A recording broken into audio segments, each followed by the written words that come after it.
이곳은 돌아가신 부모님이 남겨주신 유산입니다. 돈 때문에 가족의 역사를 팔 수는 없어요. 그 말이 귓전을 떠나지 않았다. 강덕수는 차 뒷좌석에 등을 기대고 눈을 감았다. 창밖으로 서울의 야경이 흘러갔지만 그의 머릿속에는 흙투성이 손과 낡은 공방 처마 아래서 연기를 올리던 가마 굴뚝만이 맴돌았다. 500평 대치동 저택, 강남 한복판에 자리 잡은 빌딩, 해외 계좌에 잠들어 있는 수천억. 그가 평생을 들여 쌓아 올린 것들이 오늘따라 유독 가볍게 느껴졌다. 여러분, 영상 시작하기 전에 구독, 좋아요 버튼을 눌러주시면 저에겐 다음 영상을 만들 수 있는 큰 힘이 됩니다. 오늘 하루가 조금 더 행복해질 거예요. 비서 한상도가 조심스럽게 입을 열었다. 회장님, 자택으로 모실까요? 강덕수는 대답하지 않았다. 그저 창유리에 이마를 댄 채 눈을 감았다. 며칠 전 그의 외동딸 강수진이 집무실 문을 두드렸을 때만 해도 강덕수는 오늘 이런 감정을 느끼게 될 거라고는 꿈에도 몰랐다. 수진은 항상 그랬듯 단아하게 차려입고 허리를 꼿꼿하게 세운 채로 소파에 앉았다. 아버지를 닮아 눈빛이 또렷하고 말이 없는 아이였다. 그래서 더욱 충격이었다. 아버지, 저 결혼하고 싶은 사람이 생겼어요. 강덕수는 서류에서 눈을 떼지 않은 채 고개만 끄덕였다. 누군데? 이름은 박신우예요. 충청도 산골에서 도자기 공방을 운영하고 있어요. 그제야 강덕수가 서류를 내려놓았다. 딸의 얼굴을 바라보았다. 수지는 눈을 피하지 않았다. 도예가, 네. 산골, 네. 강덕수는 잠시 말이 없었다. 창밖에 비가 내리기 시작했다. 사무실 유리에 빗방울이 부딪히는 소리가 유난히 크게 들렸다. 가족은? 수진의 눈썹이 미세하게 떨렸다. 한 명 있어요. 아직 돌이 갓 지났고요. 그 순간 강덕수는 등받이에 기대어 있던 몸을 천천히 일으켰다. 관자놀이 아래 핏줄이 돋아났다. 손끝이 차가워졌다. 사남매 중 셋을 사업 실패와 교통사고로 떠나보내고 남은 자식이라고는 오직 수진 하나뿐이었다. 그 수진이 이제 곧 40을 바라보는 나이에 겨우 찾아온 인연이 애까지 딸린 가난한 도예가라는 것이었다. 나가. 아버지, 나가라고. 수지는 더 말하지 않았다. 자리에서 일어나 문 쪽으로 걸어가다가 멈춰섰다. 등을 보인 채로 한마디만 남겼다. 그 사람은 아버지가 생각하시는 것과 달라요. 만나보시기 전에 판단하지 마세요. 문이 닫혔다. 강덕수는 오랫동안 그 자리에 앉아 있었다. 빗소리가 점점 거세졌다. 그날 밤 강덕수는 한상도를 불렀다. 충청도 청양군 쪽에 박신우라는 도예가가 있어. 공방 위치 알아내. 어떻게 처리하실 겁니까? 강덕수는 잠시 생각했다. 내가 직접 가볼 거야. 한상도의 표정이 굳었다. 직접이요? 회장님께서 직접이요? 딸 눈을 가린 게 돈인지 사랑인지는 내가 직접 봐야 알아.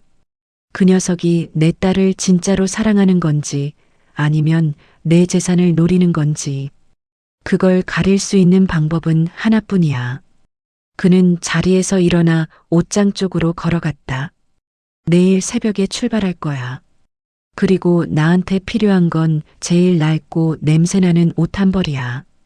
이틀 뒤 강덕수는 인생에서 처음으로 고속버스 터미널에 섰다.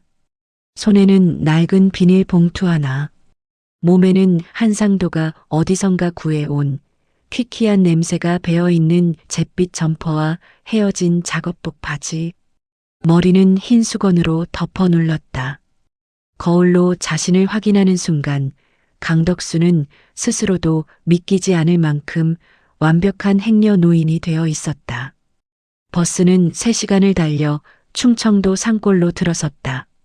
창밖으로 서울의 콘크리트 대신 이어지는 야산과 돌담길이 펼쳐졌다. 강덕수는 그 풍경을 낯설게 바라보았다. 마지막으로 산을 본 게 언제였던가. 기억조차 나지 않았다. 버스에서 내리자 찬 공기가 얼굴을 덮쳤다. 해발이 높은 탓인지 서울보다 기온이 확연히 낮았다. 강덕수는 그 냉기가 낯설지 않다는 것을 깨달았다. 50년 전 그가 가방 하나 들고 서울 올라가기 전에 살던 고향 마을도 이런 냄새였다. 흙 냄새, 소나무 냄새, 이른 아침 가마솥에서 피어오르는 밥 냄새. 한상도가 사전에 알아낸 정보에 따르면 박신우의 공방은 마을 중턱에 있는 낡은 기와집 안에 있었다. 한때 지역 유지의 별장이었다는 건물은 세월에 쭈그러져 있었다. 담 너머로 굴뚝에서 연기가 올랐다. 가마불을 피운 것이었다. 강덕수는 공방 앞 오솔길 가장자리에 몸을 웅크리고 앉았다. 이 나이에 이런 짓을 하고 있다는 게 황당하기도 했지만 동시에 어떤 오기 같은 것이 솟아올랐다. 수십 년 사업을 하면서 사람 보는 눈을 키워왔다. 무대포로 달려드는 사기꾼도 점잖게 포장한 기회주의자도 그의 눈을 피해간 사람은 없었다. 이 남자도 마찬가지일 것이었다. 얼마쯤 앉아 있었을까? 다리가 저려올 즈음 공방 나무 문이 열렸다. 처음 눈에 들어온 것은 아이였다. 방석만 한 포대기 속에 포근히 쌓인 갓난아이가 남자의 등에 엎여 있었다. 남자는 30 초반으로 보였다. 키는 훤칠하고 얼굴 윤곽이 또렷했지만 사가 들어간 듯한 뺨과 눈 아래 진하게 자리 잡은 그늘이 그의 피로를 고스란히 드러냈다. 소매가 다른 회색 작업복에 양손에는 흙이 덕지덕지 묻어 있었다.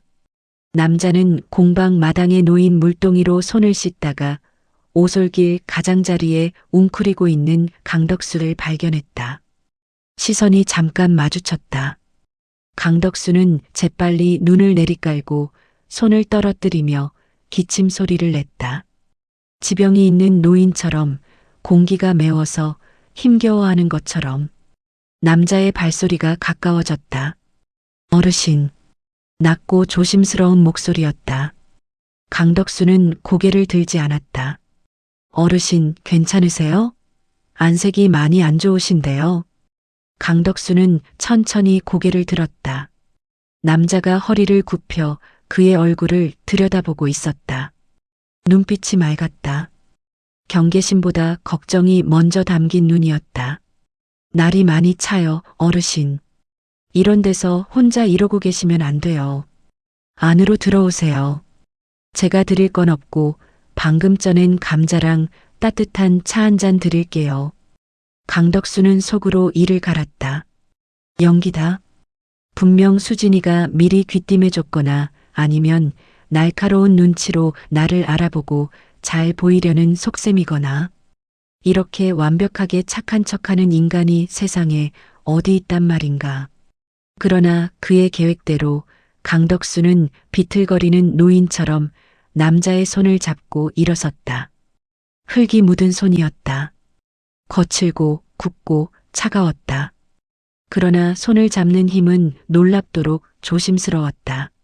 마치 금방이라도 부서질 것 같은 물건을 다루듯. 공방 안으로 들어서자 가마의 열기가 온몸을 감쌌다. 돌바닥 위에는 크고 작은 도자기들이 줄지어 있었다. 완성된 것도 있었고 아직 흙 상태로 물레 위에 올라가 있는 것도 있었다. 한켠에는 천장이 낮은 방이 있었다. 남자는 아이를 업은 채로 방석을 꺼내 바닥에 깔더니 강덕수를 그 위에 앉혔다. 잠시 후 김이 솔솔 나는 감자 2개와 보리차 한 잔이 쟁반에 올라왔다. 강덕수는 그것을 내려다보았다. 감자. 수십 년 만에 보는 감자였다. 아니, 정확히는 이런 방식으로 받아보는 감자였다. 회의실에서 대접받던 호텔 뷔페도 기업 접대 자리의 코스 요리도 지금 이 찐 감자 2개가 풍기는 온기를 대신하지 못했다. 남자는 아이를 포대기채 마루 한켠에 조심스럽게 눕히고 자신도 맞은편에 책상 다리로 앉았다. 어디서 오셨어요? 이 마을 사람이 아니신 것 같은데. 강덕수는 감자를 한 입 베어 물며 천천히 대답했다. 멀리서 왔어. 딱히 갈 데도 없고 아무데나 가다 보니 여기까지 왔네. 남자는 고개를 끄덕였다. 더 묻지 않았다. 그 더 묻지 않음이 강덕수의 가슴을 묘하게 건드렸다. 어디서 왔냐? 가족은 있냐? 나이는 어떻게 되냐? 그런 것을 줄줄이 캐묻는 사람들에 비해 이 남자는 그냥 앉아서 같이 차를 마셨다. 아이가 등 위에서 칭얼거리자 남자는 자연스럽게 등을 토닥였다. 마치 수백 번 해온 일처럼. 강덕수는 감자를 다 먹고 차를 다 마시고 나서야 비로소 남자를 정면으로 바라보았다. 이름이 뭔가? 박신우라고 합니다. 이 아인? 남자의 눈에 미세한 변화가 스쳤다. 애틋함과 슬픔이 뒤섞인 묘하게 복잡한 빛깔이었다. 제 아이예요. 올해 15개월 됐어요. 강덕수는 그 대답을 듣고 속으로 메모했다. 내 아이라고 한다. 그러나 눈빛은 조금 달랐다. 뭔가 감추고 있는 것 같기도 했다. 지금은 그냥 넘어갔다. 서두를 필요가 없었다. 공방에서 나온 강덕수는 마을 어귀에 미리 마련해둔 낡은 민박방으로 돌아왔다. 한상도가 차를 몰고 와 바깥에 대기하고 있었다. 어떻습니까, 회장님? 강덕수는 민박 방 창가에 앉아 어두워진 산허리를 바라보았다. 좀 더 봐야 알겠어. 며칠이나 머무실 겁니까? 강덕수는 대답 대신 손가락 3개를 들어 보였다. 사흘. 그 안에 이 남자의 본심을 꿰뚫을 수 있으리라 그는 믿었다. 그러나 그 확신이 흔들리는 데는 사흘도 걸리지 않았다. 이튿날 새벽 강덕수는 잠이 깨어 창문을 내다보았다. 마을이 아직 어둠 속에 잠겨 있는 시각이었다. 그런데 공방 굴뚝에서는 이미 연기가 피어오르고 있었다. 가마에 불을 떼기 시작한 것이었다. 하루도 빠지지 않고 동이 트기도 전에 강덕수는 이불을 끌어당기다가 멈추었다. 저 새벽 연기가 거짓말을 하지는 않는다. 사람을 알려면 그 사람이 아무도 보지 않는다고 생각할 때를 보면 된다. 강덕수가 살아오면서 스스로 터득한 인간 감별법이었다. 카메라 앞에서, 윗사람 앞에서, 이해관계가 걸린 자리에서 착한 척하는 사람은 세상에 넘쳐났다. 그러나 아무도 없는 새벽에 누가 봐주길 기대할 수 없는 순간에도 한결같은 사람은 드물었다. 극히 드물었다. 박신우의 하루는 새벽 4시에 시작됐다. 강덕수가 그것을 알게 된 건 사흘 새벽을 연달아 뜬 눈으로 보내고 나서였다. 처음에는 잠이 안 와서 뒤척이다 창밖을 내다보았는데 공방에 불빛이 켜져 있었다. 두 번째 새벽에는 일부러 깨어 확인했다. 세 번째 새벽에는 민박집 뒷길로 돌아 공방 단밖에서 귀를 기울였다. 가마가 타는 소리, 물레가 돌아가는 소리, 그리고 간간히 아이가 칭얼거리는 소리. 신우는 아이가 울면 물레를 멈추었다. 작업장에서 아이 방 쪽으로 달려가는 발소리가 들렸다. 한참 후 아이가 조용해지면 다시 물레 소리가 시작됐다. 그 패턴이 새벽 내내 반복됐다. 강덕수는 단밖에 기대어 그 소리를 들으며 서 있었다. 이건 보여주기 위한 삶이 아니었다. 낮에는 더했다. 신우는 장터에 내다 팔 그릇들을 가마에서 꺼내 손질하면서도 아이를 품에서 놓지 않았다. 이유식을 먹이고 기저귀를 갈고 등에 업은 채로 유약을 바르고 아이가 잠들면 그제야 두 손으로 제대로 물레를 돌렸다. 돌보아줄 사람이 없었다. 가끔 마을 할머니 한 분이 아이를 봐주러 왔지만 그것도 이틀에 한 번 꼴이었다.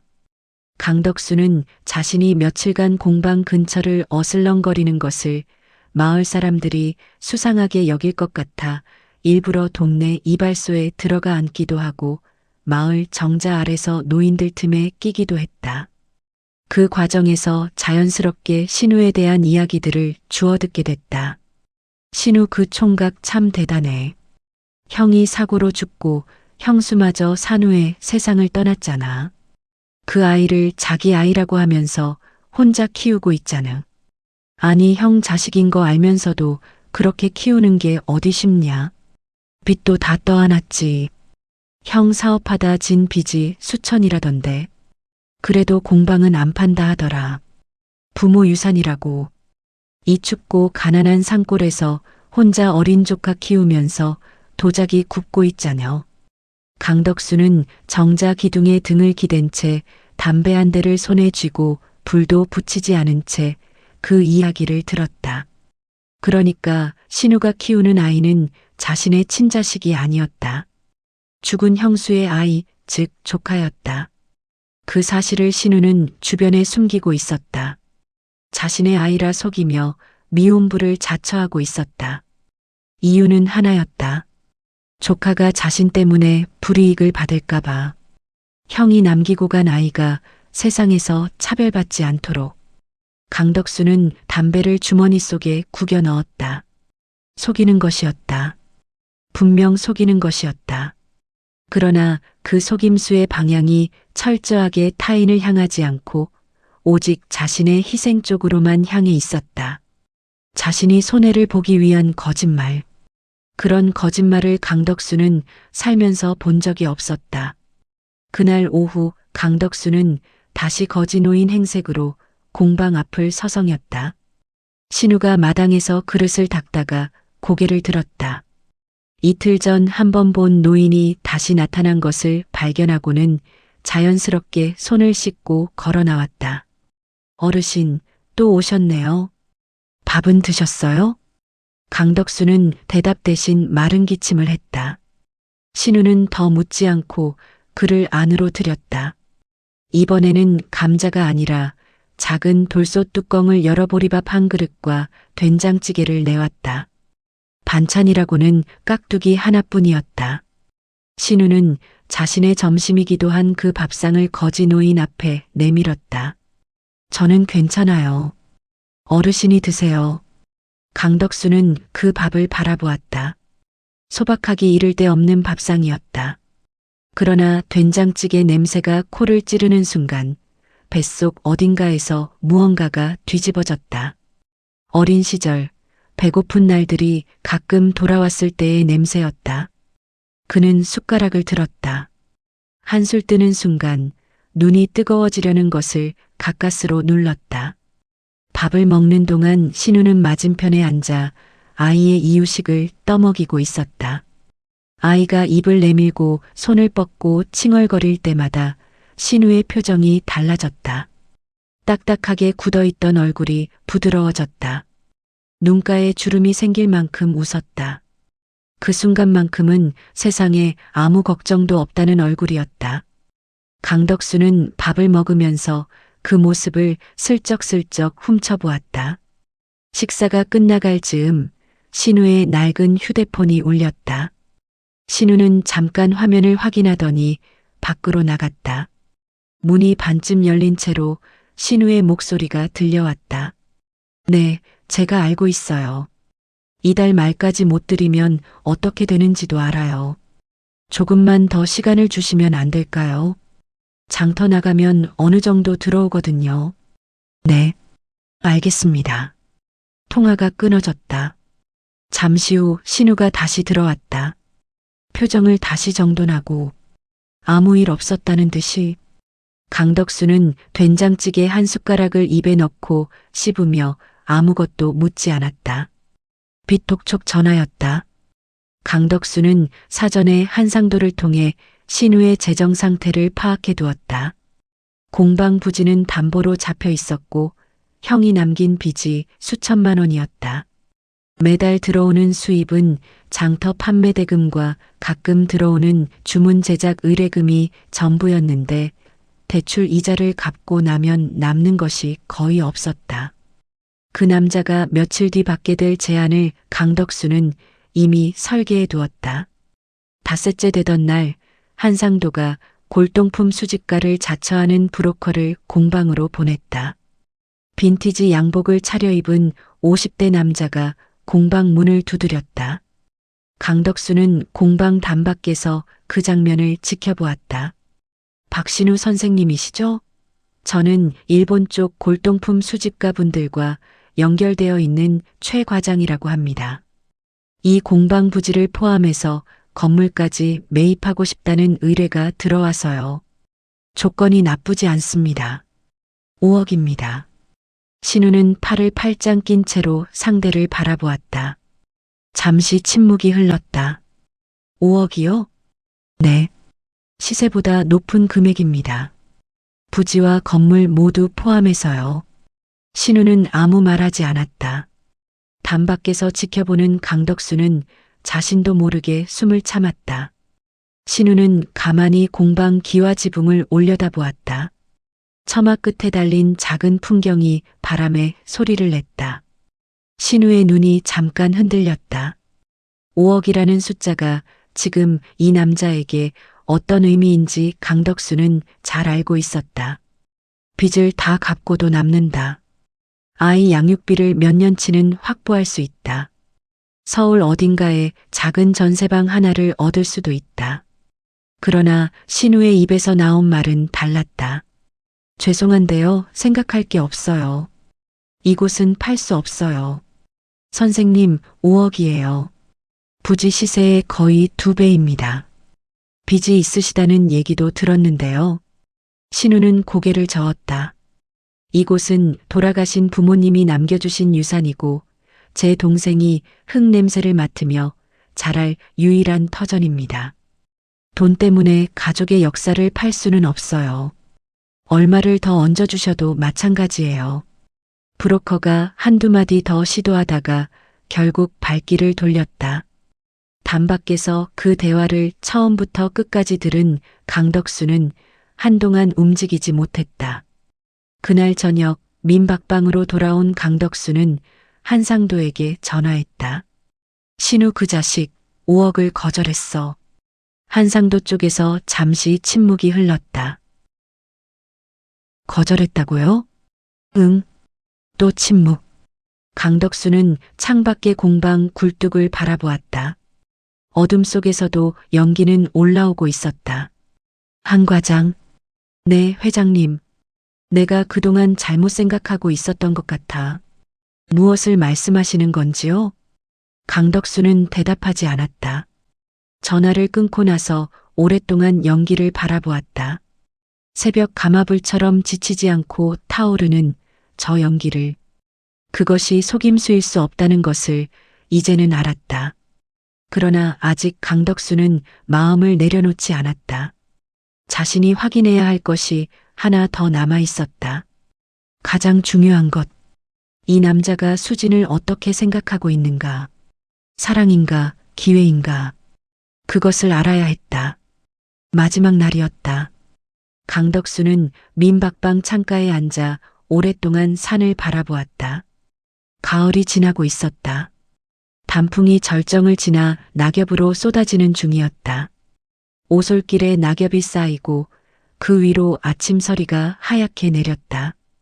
오늘로 이 마을을 떠나야 했다. 한상도는 어젯밤부터 서울 복귀 일정을 잡아두었다.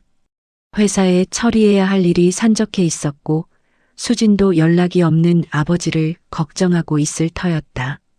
그러나 강덕수는 떠나기 전에 마지막으로 한 가지를 확인하고 싶었다. 이 남자가 수진을 어떻게 생각하는지. 그것만이 남아 있었다. 강덕수는 마지막으로 낡은 점퍼를 걸쳤다. 수건으로 흰머리를 눌렀다. 거지 노인의 얼굴로. 공방에 도착했을 때 신우는 마당에 나와 도자기 포장 작업을 하고 있었다. 장터에 내다 팔 그릇들을 집과 신문지로 감싸 박스에 넣는 작업이었다. 아이는 마당 한켠에 담요를 깔아놓고 그 위에 앉아 나뭇잎을 가지고 놀고 있었다. 신우는 강덕수를 보자 일어나 인사했다. 오늘도 오셨네요. 자네 오늘 장터 나가나? 내일 새벽에요. 오늘은 포장만 하고요. 강덕수는 아이 곁에 가서 쪼그리고 앉았다. 아이가 낯선 노인을 올려다보다가 웃었다. 이가 서너게 보이는 어리고 맑은 웃음이었다. 강덕수의 손이 자신도 모르게 아이 머리를 쓸어내렸다. 좋은 아이네. 감사해요. 강덕수는 잠시 아이와 눈을 맞추다가 신우를 바라보았다. 이제 물어볼 차례였다. 자네 서울에서 연락 오는 처녀 있다는 거 알고 있어. 신우의 손이 멈추었다. 표정은 흔들리지 않았지만 눈빛이 달라졌다. 강덕수는 모르는 척하며 계속했다. 내가 이 마을에 며칠 있다 보니 별 이야기를 다 듣게 되더라고. 마을 사람들이 서울 처녀가 가끔 내려온다고 하던데 그분이랑 결혼 안 할 건가? 자네를 정말 좋아하는 것 같던데. 신우는 포장하던 그릇을 내려놓고 잠시 침묵했다. 그 침묵이 생각보다 길었다. 강덕수는 마음을 다잡고 기다렸다. 마침내 신우가 입을 열었을 때 목소리가 미세하게 갈라져 있었다. 그분은 눈부시게 빛나는 분이에요. 강덕수는 꼼짝하지 않았다.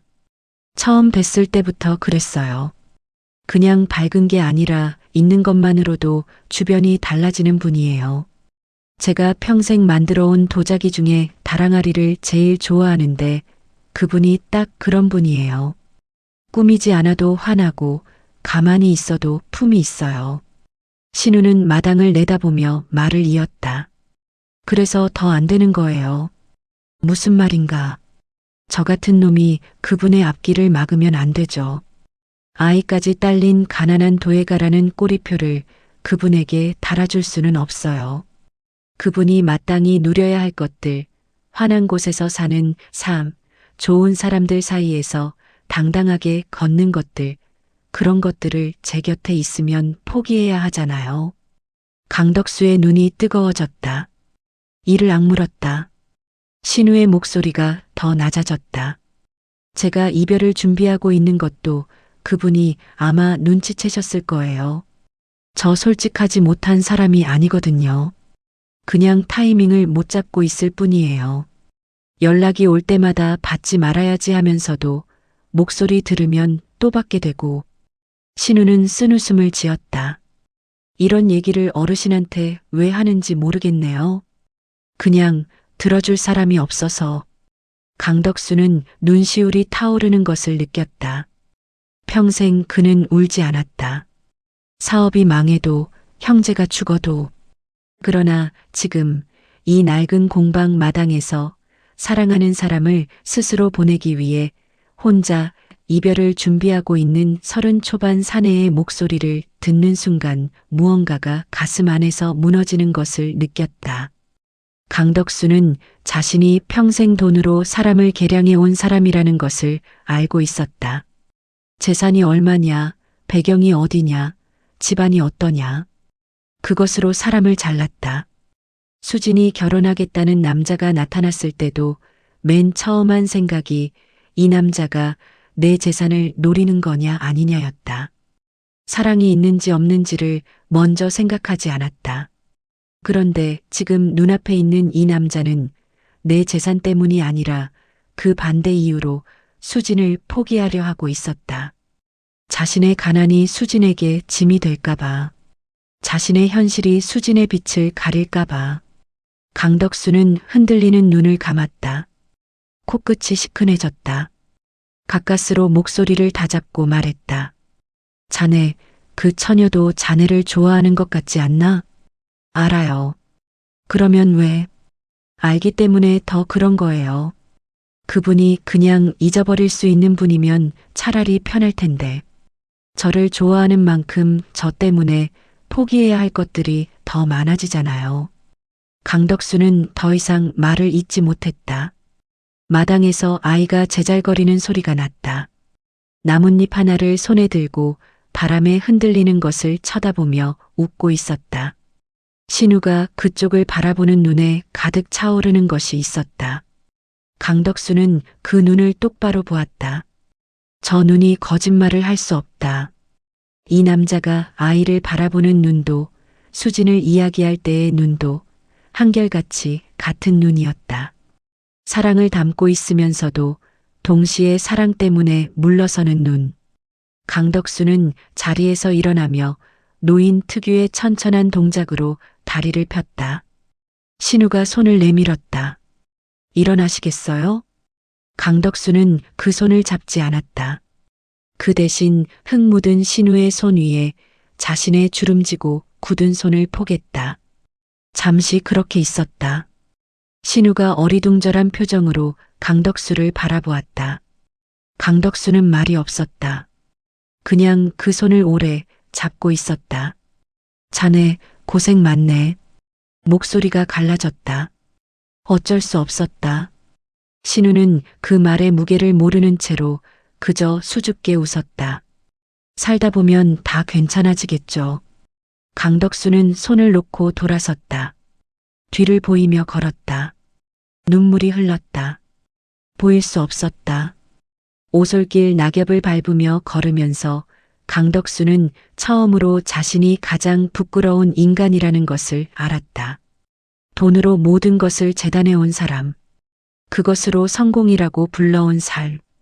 그러나 저 공방 마당에서 낙엽 하나를 쥐고 까르르 웃는 아이와 가난하기 때문에 사랑을 포기하려는 청년을 보는 순간 그 성공이 얼마나 속 빈 것인지가 뼛속까지 파고들었다. 민박방에 돌아온 강덕수는 한상도에게 전화를 걸었다. 서울 올라갈게. 오전 중으로 차 빼.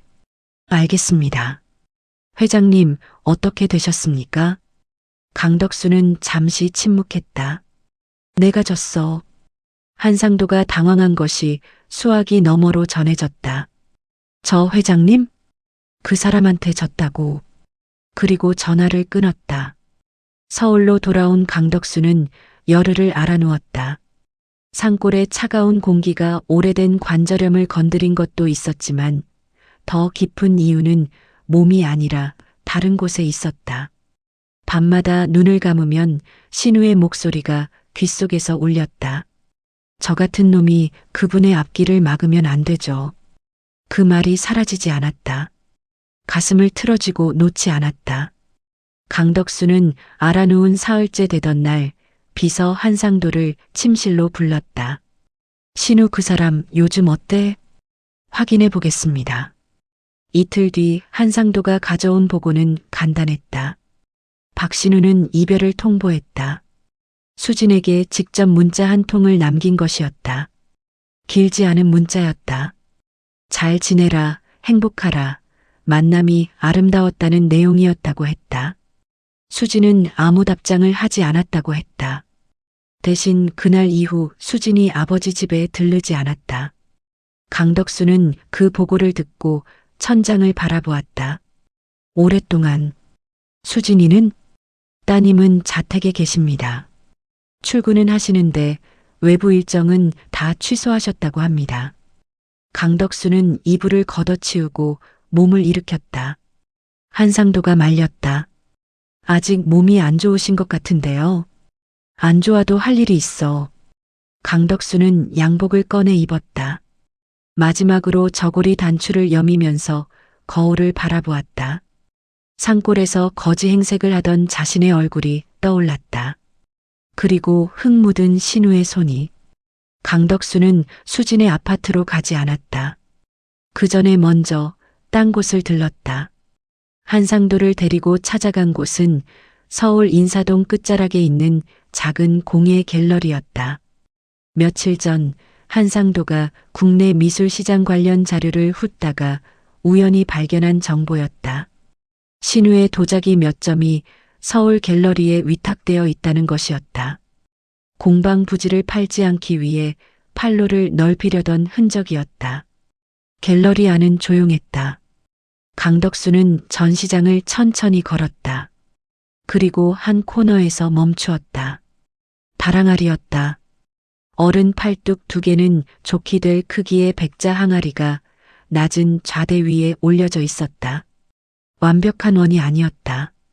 한쪽이 미세하게 낮고 반대쪽이 약간 불룩했다. 그러나 그 불완전함이 오히려 항아리를 살아있게 만들었다. 표면에 유약이 흘러내린 자국이 있었고 굽는 과정에서 생긴 미세한 균열이 달빛처럼 퍼져 있었다.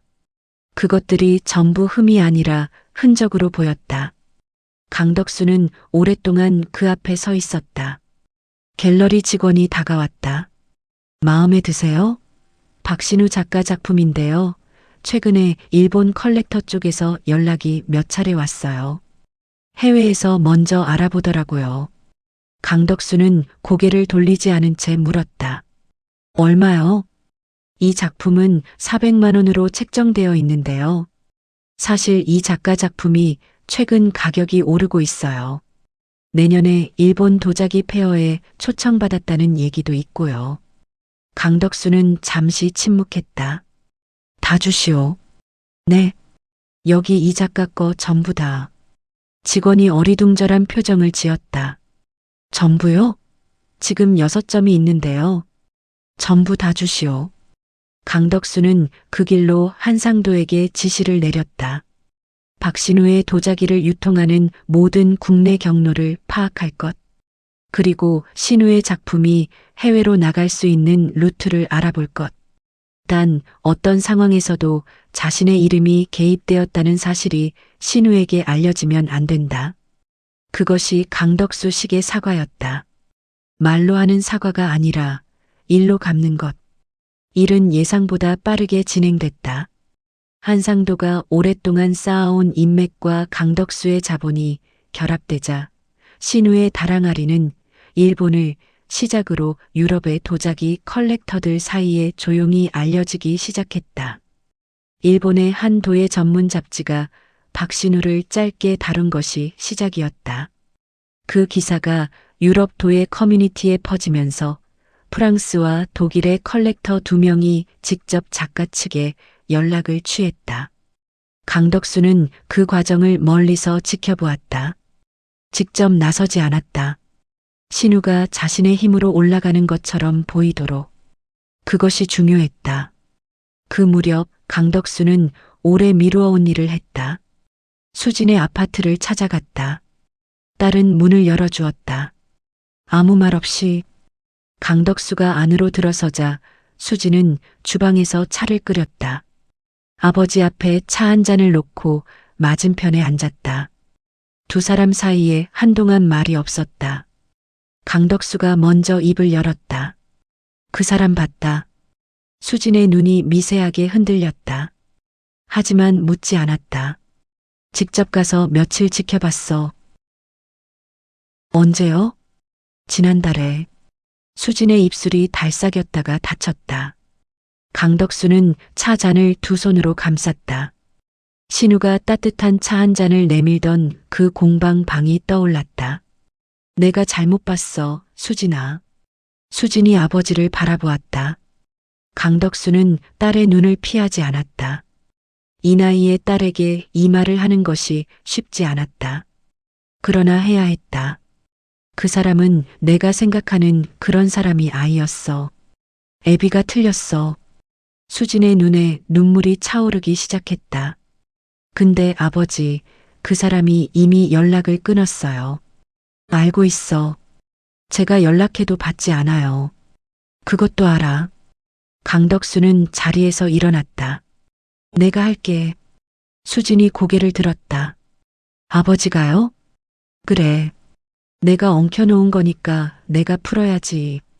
강덕수가 돌아서려는 순간 수진이 말했다.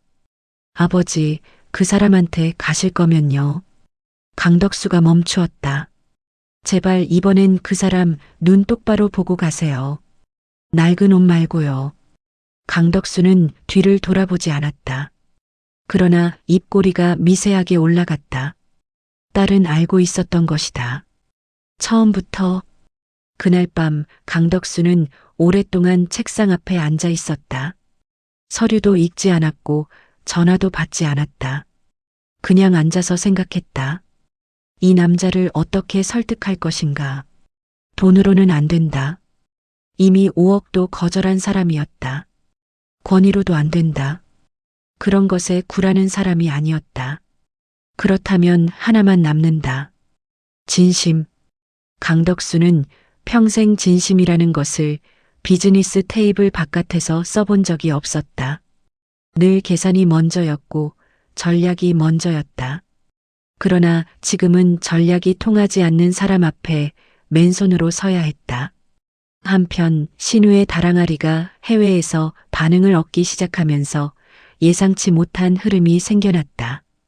독일의 한 도자기 컬렉터가 신우의 작품을 프랑크푸르트 공예 박람회 특별전에 출품했고 그것이 현지 미술 전문 매체에 소개되었다. 반응은 예상 이상이었다. 한국의 다랑아리를 주목하는 유럽 바이어들의 문의가 갤러리 쪽으로 몰려들기 시작했다. 신우 본인은 그 소식을 마을 우체국에서 팩스로 받았다고 했다. 공방에서 장터 나갈 준비를 하다가 마을 우체국장 할아버지가 헐레벌떡 달려와 팩스 한 장을 내밀었다는 것이다. 독일어와 영어로 된 편지였다. 신우는 스마트폰으로 번역을 돌려서 읽다가 한참 멍하니 서 있었다고 했다. 그 이야기를 한상도에게 전해 들은 강덕수는 아무 말 없이 잠시 창밖을 바라보다가 한마디만 했다. 그 공방 지붕 비 새는 데 없나 알아봐. 겨울 되기 전에. 한상도가 잠깐 망설이다가 물었다. 혹시 모르게 하실 겁니까? 강덕수는 고개를 끄덕였다. 그 사람 알면 안 받아. 한상도는 고개를 숙였다. 강덕수는 다시 창밖을 바라보았다. 저 멀리 어딘가에 지금쯤 공방 가마에 불을 떼고 있을 30 초반의 사내가 있을 것이었다. 팩스 한 장을 들고 멍하니 서 있는 그 모습이 강덕수의 눈에 선했다. 갑자기 눈물이 났다. 왜 또 이러는지 모르겠다. 강덕수는 손등으로 눈가를 훔쳤다. 한상도는 못 본 척했다. 겨울이 되기 전 공방 지붕에 기와공이 왔다. 신우는 영문을 몰랐다. 마을 이장 할아버지가 뜬금없이 기와공 2명을 데려와서는 읍내 어느 독지가가 이 마을 오래된 가옥수리를 후원하는 사업을 한다며 공방 지붕을 무료로 고쳐주겠다고 했다. 신우는 처음에는 거절했다. 공짜를 받는 것이 내키지 않았다. 그러나 이장 할아버지가 오랫동안 설득하는 사이 처마 끝이 썩어 빗물이 새던 지붕에서 뚝뚝 물이 떨어졌다. 아이가 자는 방 천장 가까이에서 결국 신우는 고개를 끄덕였다. 기와가 새로 얹히는 동안 신우는 공방 뒤 나무 아래 앉아 가마에서 갓 나온 도자기들을 손질했다. 아이는 낙엽을 긁어 모아 무덤처럼 쌓고 그 안에 발을 묻으며 좋아했다. 신우는 그 모습을 바라보며 손을 움직였다. 요즘 들어 마음 한구석이 이상하게 허했다. 수진과 마지막 연락을 끊은 뒤로 2달이 지났다. 문자를 보내고 나서 한참을 화면을 바라보았다. 답장이 오지 않았다. 당연히 올 리가 없다고 생각했다. 그러면서도 매일 아침 폰을 열어 확인하는 버릇이 생겼다. 아무것도 없는 화면을 보고 다시 내려놓는 버릇이. 사랑이 지나간 자리는 이렇게 생긴 것이었다. 흔적도 없이 사라지지 않고 매일 아침 제자리에서 다시 아파오는. 그 무렵 해외에서 이상한 소식이 들려왔다. 프랑스 파리에 있는 한 한국문화원에서 연락이 왔다. 박신우의 다랑아리가 파리에서 열리는 한국공예 특별전에 포함되었다는 것이었다. 처음에는 오발 메일인 줄 알았다. 2번, 3번 확인했다. 전화까지 했다. 담당자가 분명히 말했다. 박신우 선생님 맞으시죠? 유럽 컬렉터 쪽에서 선생님 작품이 소개되면서 저희도 알게 됐어요. 이번 파리 전시에 다랑아리 2점을 출품하실 의향이 있으신지요? 신우는 한동안 말을 잇지 못했다. 파리, 자신의 다랑아리가 파리에 간다. 이 산골 공방에서 새벽에 혼자 쪄낸 흙덩어리가 대륙을 건넌다. 전화를 끊고 신우는 공방 마당으로 나왔다. 하늘을 올려다보았다. 파란 겨울 하늘이었다. 멀리 산등성이에 눈이 얹혀 있었다. 가마 굴뚝에서 연기가 흰 선처럼 하늘로 올라갔다. 눈물이 났다. 죽은 부모님이 남긴 이 공방에서 형이 남긴 아이를 업고 새벽마다 물레를 돌리던 그 지난 시간이 한꺼번에 밀려왔다. 돌아가신 어머니가 만들던 소박한 막사발이, 아버지가 빚던 투박한 항아리가, 그것들이 자신의 손을 타고 흘러내려 지금 파리로 가려 하고 있었다. 신우는 가마 문 앞에 서서 오랫동안 울었다. 아이가 낙엽 무덤에서 나와 아버지 발치로 왔다. 신우의 바지춤을 잡고 위를 올려다보았다. 신우는 눈물을 닦고 아이를 번쩍 들어 안았다. 잘 됐지? 우리 잘 됐어. 아이는 영문도 모른 채로 웃었다. 그 소식은 국내 미술 잡지에도 실렸다. 작은 기사였다. 충청도 산골 무명도예가 파리 한국공예 특별전 출품. 기사는 신우의 다랑아리 사진 한 장과 짧은 프로필을 담고 있었다. 대단치 않아 보이는 기사였지만 국내 몇몇 공예 전문가들이 소셜미디어에 공유하면서 예상 밖으로 퍼져나갔다. 그리고 한 달 후, 신우의 낡은 공방 앞 오솔길에 처음 보는 차들이 줄지어 섰다. 외제차였다. 신우는 처음에는 길을 잘못 든 차들이라고 생각했다. 그러나 차에서 내린 사람들이 하나같이 공방 쪽으로 걸어왔다.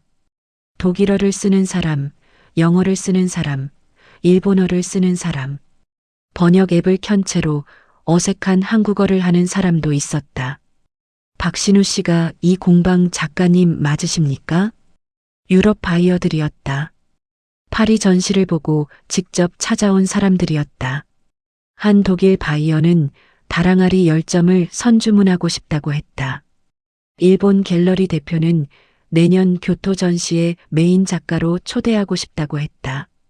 프랑스 문화원 연결 담당자는 유네스코 공예 네트워크 소개를 제안했다. 신우는 공방 마당에 서서 그 사람들을 바라보았다. 꿈인지 싶었다. 일일이 악수를 나누고 공방 안을 보여주고 이미 완성된 도자기들을 꺼내 보이면서도 신우의 머릿속에는 딴 생각이 자꾸 끼어들었다. 이 소식을 수진에게 전하고 싶다. 그 생각이 불쑥불쑥 올라왔다.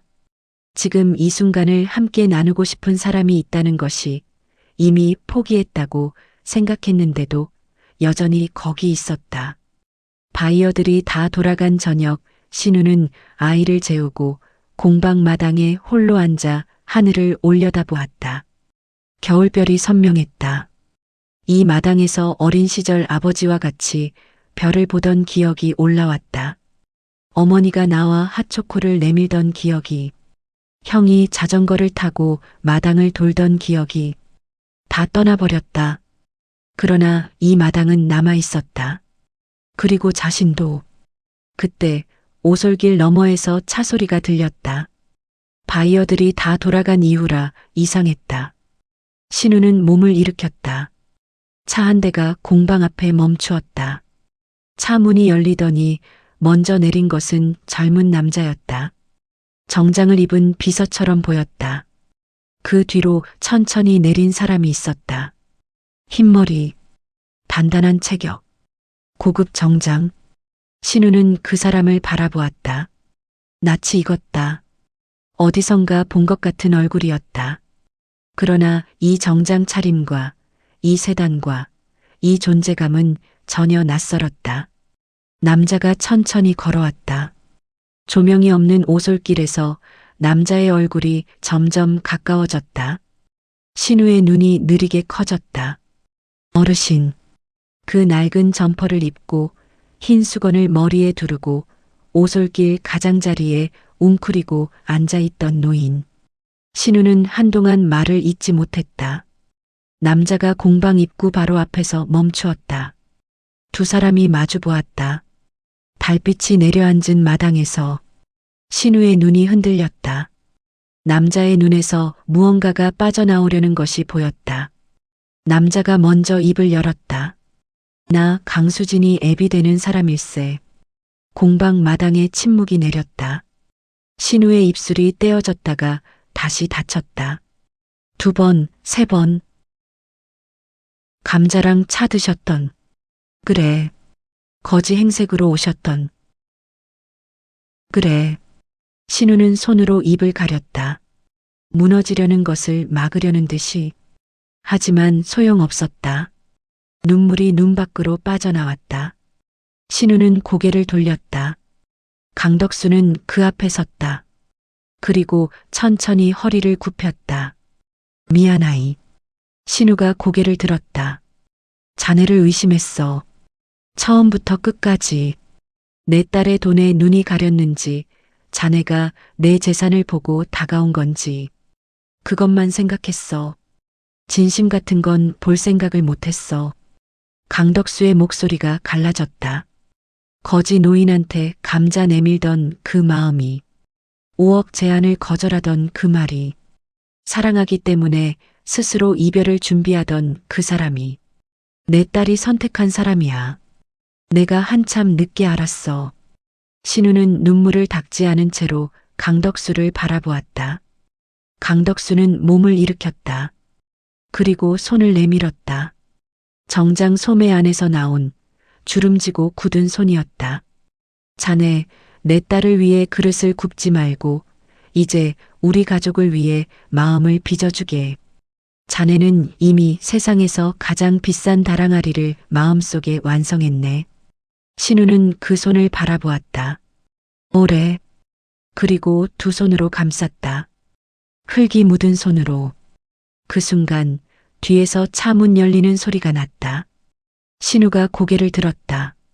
수진이었다. 검정 코트를 입고 단정하게 빗어내린 긴 머리를 하고 공방 오솔길을 걸어왔다. 달빛 아래 얼굴이 환하게 빛났다. 신우가 그녀를 바라보았다.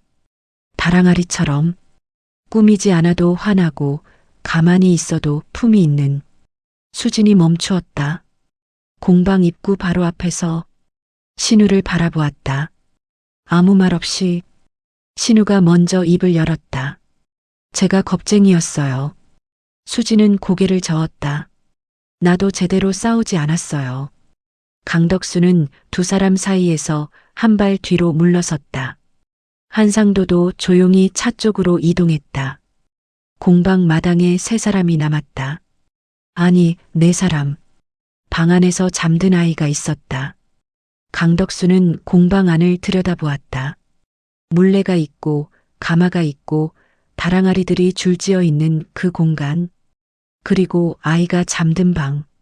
그 아이는 신우가 대답했다. 제 형이 남긴 아이예요. 제 조카예요.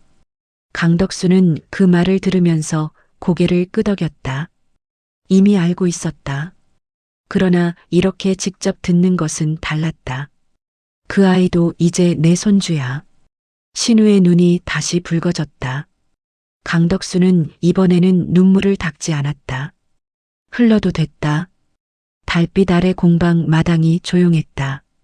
가마 굴뚝에서 연기가 올라갔다. 처마 끝 풍경이 바람에 흔들렸다.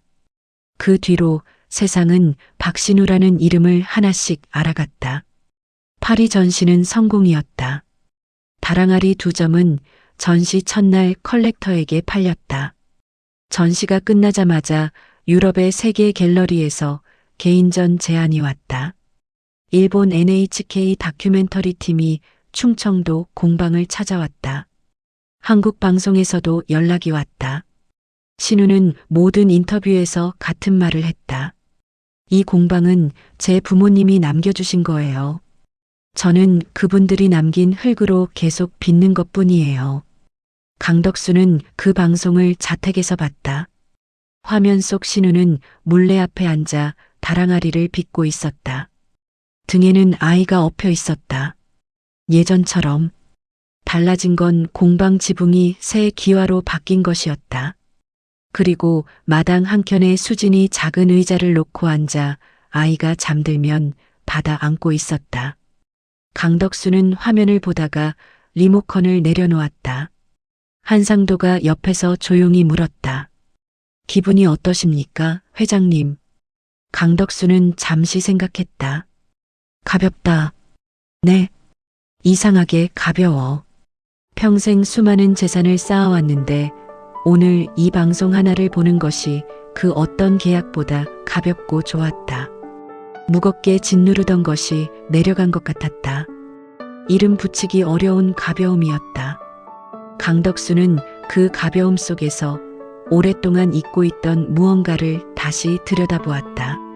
사람. 돈이 아니라 사람. 사람이 먼저라는 것. 그것을 여든을 바라보는 나이에 흙 묻은 손 하나가 가르쳐 주었다.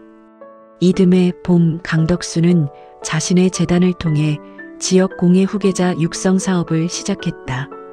도예, 오칠 목공, 산골 마을 젊은 장인들이 설 자리를 만드는 사업이었다. 사업 제안서 표지에 박신우의 다랑아리 사진 한 장이 들어갔다. 강덕수는 그 제안서를 사인하면서 처음으로 회사 도장 대신 손으로 이름을 적었다. 강덕수. 글씨가 흔들렸다. 손이 떨려서가 아니었다. 처음으로 이름이 부끄럽지 않아서였다. 마지막까지 감동TV를 시청해주셔서 감사합니다. 여러분의 구독, 좋아요, 댓글은 제가 다시 영상을 만들 수 있는 큰 힘이 됩니다. 감사합니다.